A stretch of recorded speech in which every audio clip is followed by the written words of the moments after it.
हाँ जी, very good evening all of you. उम्मीद करता हूँ कि आप सब बहुत बढ़िया होंगे। तो रोज़ की तरह आज भी हम क्वेश्चंस को डिस्कस करेंगे एडीओ पंजाब 2020 के।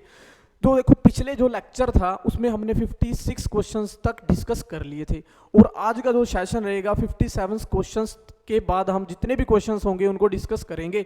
और जो आज का जो क्वेश्चन रहेगा वो स्टार्ट होगा 57 से। हाँ जी, देखो सबसे पहला क्वेश्चन ही है जो कि डायरेक्ट आपके पास इंसेक्ट पेस्ट से आया हुआ है। तो देखो, आपको मस्टर्ड क्रॉप से बेसिकली क्वेश्चन आया हुआ है। एट व्हाट स्टेज बगरादा हिलेरिस। देखो बेसिकली अगर बगरादा हिलेरिस की बात करेंगे तो बगरादा हिलेरिस बेसिकली बोलते हैं पॉइंटेड बग को, पॉइंटेड बग को बोला जाता है। तो अगर ऑप्शंस को देखें तो अटैक टाइम पूछा हुआ है कि जो पॉइंटेड बग है मस्टर्ड में कब अटैक करेगा और किस टाइम अटैक करेगा। अगर बात करें पॉइंटेड बग की तो बेसिकली 2 टाइम पीक पीरियड रहते हैं। जर्मिनेशन स्टेज में अटैक करता है पॉइंटेड बग और जो नेक्स्ट अटैक करेगा वो करेगा मैच्योर स्टेज में। अगर बात करें जर्मिनेशन स्टेज की तो जर्मिनेशन स्टेज में सबसे ज़्यादा अक्टूबर मंथ में अटैक करता है। अगर बात करें मैच्योर स्टेज में तो जो बेसिकली मैच्योर टाइम पीरियड रहेगा वो करता है मार्च अप्रैल में। तो ये दोनों के दोनों पीक पीरियड रहते हैं पॉइंटेड बग के मस्टर्ड क्रॉप में। ठीक है जी। अगर हम ऑप्शंस की बात करें तो ऑप्शन जो फर्स्ट है जर्मिनेटिंग क्रॉप इन अक्टूबर, तो ये ऑप्शन बेसिकली करेक्ट है। जो जर्मिनेटिंग क्रॉप में बेसिकली अक्टूबर मंथ में सबसे ज्यादा अटैक करता है। अगर बात करें मैच्योर क्रॉप में करेगा मार्च अप्रैल में। अगर ऑप्शन सी को देखें तो फ्लावरिंग स्टेज, और ऑप्शन अगर डी की बात करें germination crop in October and again on mature crop in March अप्रैल।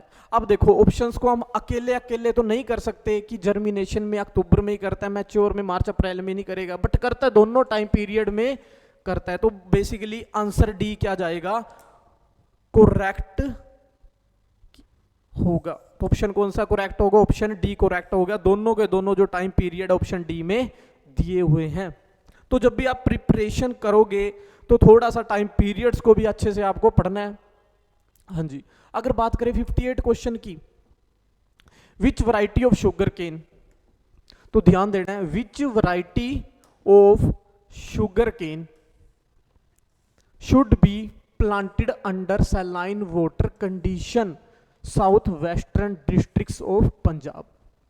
अगर बात करें साउथ वेस्ट डिस्ट्रिक्ट पंजाब के तो वहां पे बेसिकली सबसे ज्यादा सैलाइन कंडीशन देखने को मिलेगी। अगर देखो सैलाइन कंडीशन है तो हमें सैलाइन टॉलरेंट वैरायटी का यूज करना पड़ेगा। सैलाइन कंडीशन में सैलाइन वैरायटीज का यूज करना पड़ेगा। तो डायरेक्ट आपसे वैरायटी से क्वेश्चन आया हुआ है। तो बेसिकली जो आपको क्या बताना है, वैरायटी को बताना है ए बी सी और डी में से। अगर आप सीओजे के बारे में 85 को पढ़ोगे तो बेसिकली ये सैलाइन टॉलरेंट नहीं रहती। सीओ 118 को पढ़ोगे तो ये भी नहीं रहती। तो डायरेक्ट एक ही वैरायटी रहती है COJ 88 जो कि क्या रहती है, टॉलरेंट रहती है सैलाइन कंडीशन से, टॉलरेंट होगी सैलाइन कंडीशन से। और ऑप्शन फोर्थ की बात करें COPB 92, ऑप्शन ये भी करेक्ट नहीं होगा। तो ऑप्शन जो करेक्ट होगा डायरेक्ट वो होगा ऑप्शन सी। हाँ जी। अगर बढ़े नेक्स्ट क्वेश्चन की तरफ, 59 क्वेश्चन है। विच of the following, which one of the following disease easily recognized by the appearance of long whip like shoot covered with dusty black mass of spores। तो यहां पे आपको अपीयरेंस से बताना है, सिम्टम से क्वेश्चन आया हुआ है, सिम्टम से क्वेश्चन पूछा गया है। और बेसिकली जो सिम्टम है long whip like shoot, long whip like shoots covered with dusty black masses. और स्पोर्स, देखो ध्यान देने वाली है, स्पोर्स बनेंगे और किस टाइप के होंगे, डस्टी ब्लैक मासिस के स्पोर्स बनेंगे। और जो बेसिकली अगर बात करें जो ये सिम्टम्स है ब्लैक मास ऑफ स्पोर्स, ये सबसे ज्यादा आपको शुगर केन में देखने को मिलेंगे। तो अब बेसिकली बात करें तो किस डिसीज के सिम्टम्स होंगे, अगर ऑप्शन ए की बात करें तो रेड रोट, तो देख रेड रोट बेसिकली स्टॉक में आता है, किस में आएगा, शुगर केन की बेसिकली स्टॉक में आएगा।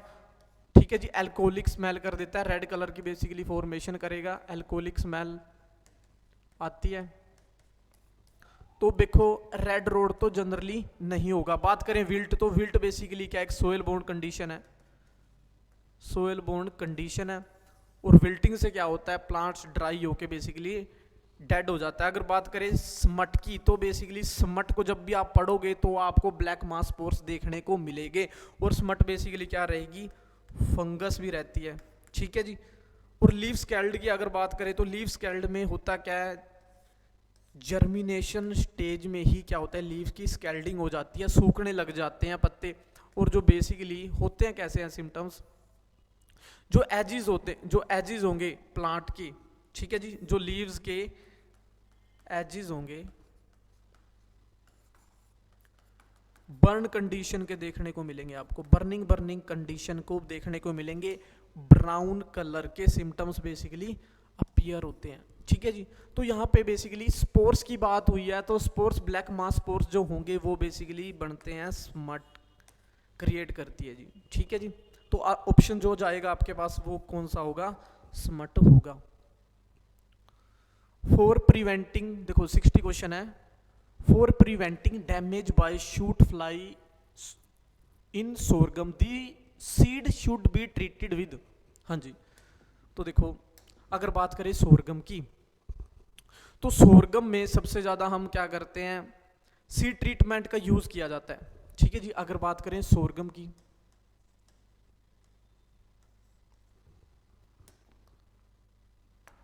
तो सोरगम में सीड ट्रीटमेंट किया जाता है।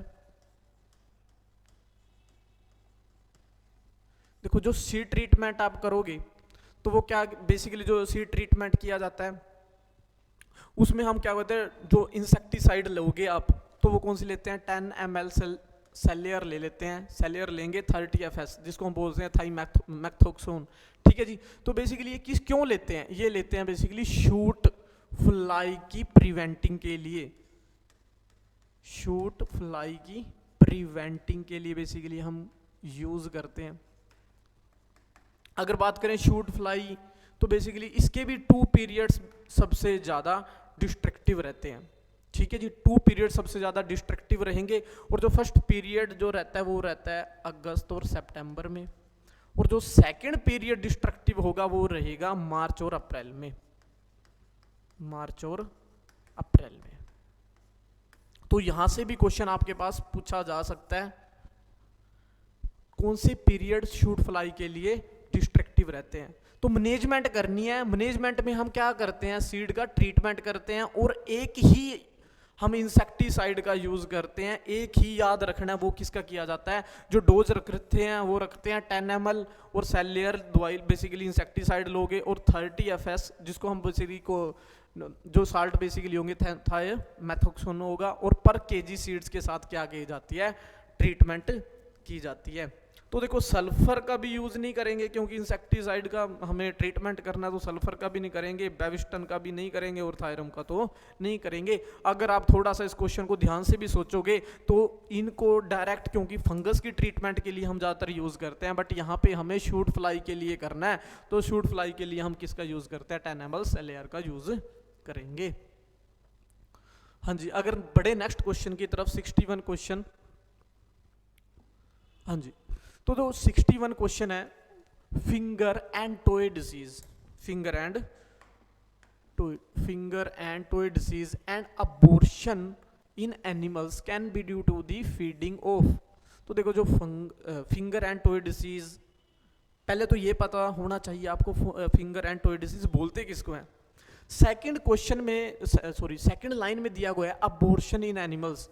देखो डिसीज का पता होना चाहिए कौन सी डिसीज है, और एनिमल्स में अब्जॉर्प्शन की प्रॉब्लम बेसिकली किसकी वजह से देखने को मिलती है। ठीक है जी, तो यहाँ से क्वेश्चन पूछा हुआ है। ठीक है, अगर बात करें फिंगर एंड टोय डिसीज, हम बोलते हैं अर्गट को। क्या किसको बोलते हैं? अर्गट को बेसिकली बोलते हैं। डायरेक्ट आप पढ़ोगे भी जब सोरगम को पढ़ोगे भी आप अच्छे से, है ना, तो बेसिकली अर्गट ऑफ बाजरा। ठीक है जी, किसमें आपको ज्यादातर जनरली देखने को मिलेगा? बाजरा में देखने को मिलेगा अर्गट कंडीशन। ठीक है जी, अगर बात करें कोजल ऑर्गेनिज्म की, हाँ जी, अगर बात करें कोजल ऑर्गेनिज्म की तो क्या रहता है? क्लेविसेप्स फ्यूजिफॉर्मिस। ठीक है जी, और नेक्स्ट अगर बात करें किस टाइप की स्मॉल बोन डिसीज है ये, तो ये भी आपको बहुत ज्यादा ध्यान रखना है। जो ये अर्गट ऑफ बाजरा जनरली होता है, ये होती है seed bone disease. Seed bone disease generally होती है। अगर बात करें सिम्टम्स की, अगर बात करें सिम्टम्स की, तो अर्ली फेज में ईयर्स पे सिम्टम्स दिखने स्टार्ट होंगे आपको। ईयर्स पे क्या होगी? फॉर्मेशन स्टार्ट हो जाती है। जो ईयर है वो किस में कन्वर्ट हो जाएगा? जो ईयर कन्वर्ट हो जाता है हनी लाइक पिंकिश लिक्विड में। हनी लाइक पिंकिश लिक्विड की क्या हो जाती है? फॉर्मेशन देखने को मिलेगी। और यही हनी लाइक पिंकिश लिक्विड, और यही हनी लाइक पिंकिश जो लिक्विड होगा ईयर पे, ठीक है जी, और ये किस में कन्वर्ट हो जाता है? लेटर स्टेज में आप बोल सकते हो ये होएगा ब्लैक स्केलेटिया में, स्केलेरोटिया। ये भी आपको ध्यान रखना है। तो बेसिकली अर्गट की अगर बात करें तो मैनेजमेंट बहुत इजी है। 20% साल्ट सॉल्यूशन का अगर आप यूज करोगे, बेसिकली मैनेजमेंट आप कर सकते हो अर्गट ऑफ बाजरा की। और एक डायरेक्ट क्वेश्चन भी पूछा जाता है, जो बेसिकली अर्गट है ये टॉक्सिक कंपोनेंट रहता है बाजरा में, जिसको हम बोलते हैं एग्रोटीन। क्या बोलेंगे? एग्रोटीन जनरली बोलते हैं। ठीक है जी, अगर बात करें फेवरेबल कंडीशन की, फेवरेबल कंडीशन की, तो फेवरेबल कंडीशन जनरली दो फेवरेबल कंडीशंस रहती है। एक तो डिपेंड होगी ह्यूमिडिटी पे, और नेक्स्ट होगा टेम्परेचर पे। ठीक है जी, किस किस पे होगी? ह्यूमिडिटी और टेम्परेचर पे। अगर बात करें ह्यूमिडिटी की, तो ह्यूमिडिटी अगर हाई चली गई और टेम्परेचर हुआ लो, तो बेसिकली अर्गट डिसीज बहुत ज़्यादा देखने का, डिस्ट्रक्टिव देखने को मिलेगी।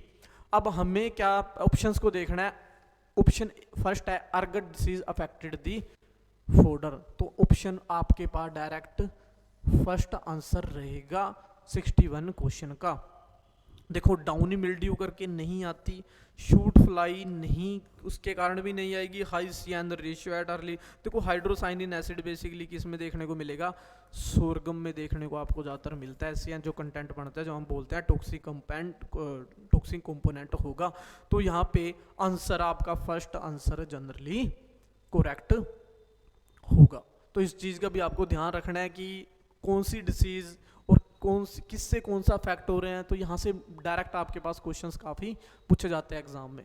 हाँ जी, अगर बढ़े नेक्स्ट क्वेश्चन की तरफ, जो नेक्स्ट क्वेश्चन रहेगा वो है क्वेश्चन 62।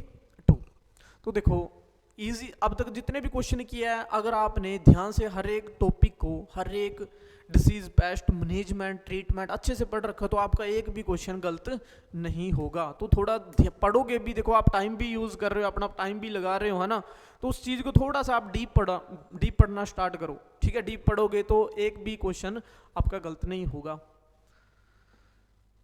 अगर बात करें 62 क्वेश्चन की, photo period in sensitive variety, तो देखो फोटो पीरियड का अगर बात करें, इनसेंसिटिव कौन कौन सी वैरायटी है वो डायरेक्ट बतानी है आपको। फोटो पीरियड मतलब कि लाइट से जो इनसेंसिटिव है। ठीक है जी, अब अगर बात करें पूसा बासमती 1121 की, पूसा बासमती 1121 की अगर जनरली बात करें, और ऑप्शंस बी में दिया हुआ है पूसा बासमती 1509, और सी में दिया हुआ है तो बासमती 1637। अब जनरली हम ज़्यादातर जो हाई टेम्परेचर आपको पता ही है, गर्मियों तो काफ़ी चला जाता है, ठीक है जी। अगर बात करें जो डायरेक्ट जो ये पंजाब, ये पूसा बासमती 1637, 1509, 1121, ये ज़्यादातर जो निकाली गई थी बेसिकली टोलरेंट, सब तीनों की तीनों वैरायटीज टोलरेंट करती थी लाइट को। तो जो आंसर जाएगा वो रहेगा ऑल ऑफ दीज। तो ध्यान रखना है 1509, 1637, 1121 तीनों की तीनों वैरायटी क्या रहती है, इंसेंसिटिव रहती है फोटो पीरियड से। अगर देखें 63 क्वेश्चन को, अर्ली मैच्योरिंग मेज कंपोजिट सूटेबल रेनफीड कंडीशन। हाँ जी, अगर बात करें रेनफीड कंडीशन की तो आपको क्या करना है, suitable early maturing composite variety को बताना है। तो बेसिकली प्रकाश वैरायटी रहती है जी रेनफीड कंडीशन के लिए और अर्ली मैच्योर के लिए, ठीक है जी। तो आंसर क्या जाएगा, डायरेक्ट प्रकाश आंसर होगा। अगर बढ़े 64 क्वेश्चन की तरफ, फॉर सीड प्रोडक्शन ऑफ मेज, तो ध्यान देना है for seed production of maize hybrid Prakash, ठीक है जी। हाइब्रिड प्रकाश की बात हुई है, जो प्रकाश वैरायटी की बात हो रखी है। दी पेरेंटल लाइंस सीड रेट पर एकड़ शुड भी, देखो पेरेंटल लाइंस किस किस से बेसिकली कौन सी पेरेंटल लाइंस का यूज किया गया था प्रकाश वैरायटी को डेवलप करने में, और कितना सीड रेट यूज हुआ था जब प्रकाश वैरायटी को डेवलप किया गया था, ठीक है जी। अब देखो क्रॉसिंग से आपको पता है कोई भी वैरायटी डेवलप होती है दो वैरायटीज की क्रॉसिंग से होगी, तो वैरायटीज भी पता होनी चाहिए वो वैरायटीज कौन सी थी, ठीक है। अगर ऑप्शन की तरफ देखें, ऑप्शन है ए बी सी डी, ठीक है। तो बेसिकली जो वैरायटी का यूज हुआ था तो वो कौन सा, कंपोजिट मेज 139 और कंपोजिट मेज 140, ठीक है जी। पेरेंटल लाइंस को बताना था और साइड में और साथ में हमें किसको बताना था, सीड रेट को भी बताना था। तो सीड रेट बेसिकली हुआ था जो 139 का सीड रेट यूज करते हैं पेरेंटल लाइंस सीड प्रोडक्शन में, ठीक है जी। तो कितना यूज किया गया था 6 kg, और CM 140 में कितना यूज किया गया था 2 kg का यूज किया गया था। तो ऑप्शन आपका जो डायरेक्ट ए करेक्ट जाएगा। हाँ जी, अगर बात करें 65 क्वेश्चन की, शैटरिंग, हाँ जी बात करें शैटरिंग एंड जैसी टोलरेंट वैरायटी, ठीक है जी। तो किसकी बात करें, शैटरिंग एंड जैसी टोलरेंट वैरायटी। अब देखो अगर बात करें शैटरिंग की, तो शैटरिंग में होता क्या, जनरली शैटरिंग का मतलब होता है टूटना, ठीक है जी। तो बेसिकली शैटरिंग का मतलब क्या होता है, टूटना। तो जो टूटने में खुद ही टूट के गिर जाते हैं, और जैसिड से टोलरेंट वैरायटी बतानी है देसी कॉटन की। तो देखो थोड़ा सा ध्यान देना है, यहाँ पे देसी वैरायटीज पूछ रखी हैं, ठीक है जी। देसी वैरायटी पूछ रखी है कॉटन की, और किस किस से टोलरेंट होनी चाहिए, शैटरिंग से और जैसिड से बेसिकली क्या होनी चाहिए, टोलरेंट होनी चाहिए। हाँ जी, अगर बात करें वैरायटी की, तो बेसिकली आप पढ़ोगे जब भी LH2076 को भी अगर अच्छे से वैरायटी को पढ़ोगे, LD949 को भी पढ़ोगे, LD1019 को भी पढ़ोगे, FDK 124 को भी अगर आप पढ़ोगे, ठीक है जी। तो अब जब भी पढ़ोगे तो डायरेक्ट एक ही वैरायटी में मेंशन हुआ है शैटरिंग का, तो वो किस वैरायटी में हुआ है, वो हुआ है LD1019 वैरायटी में। आपको किसी भी वैरायटी में ये शैटरिंग की टोलरेंट नहीं रहती, जो बेसिकली एक ही वैरायटी रहती है LD1019, ठीक है जी। अगर बात करें ये शैटरिंग के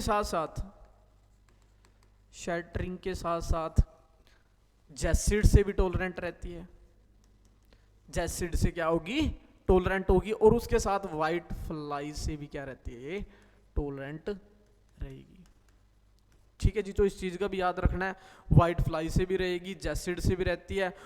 बात करें फाइबर लेंथ की, तो इस वैरायटी की जो फाइबर लेंथ रहती है वो कितनी रहती है, 22.6 mm। तो थोड़ा सा ध्यान देने वाली बात है, इस वैरायटी की जो फाइबर लेंथ है वो कितनी रहेगी, 22.6 mm, ठीक है।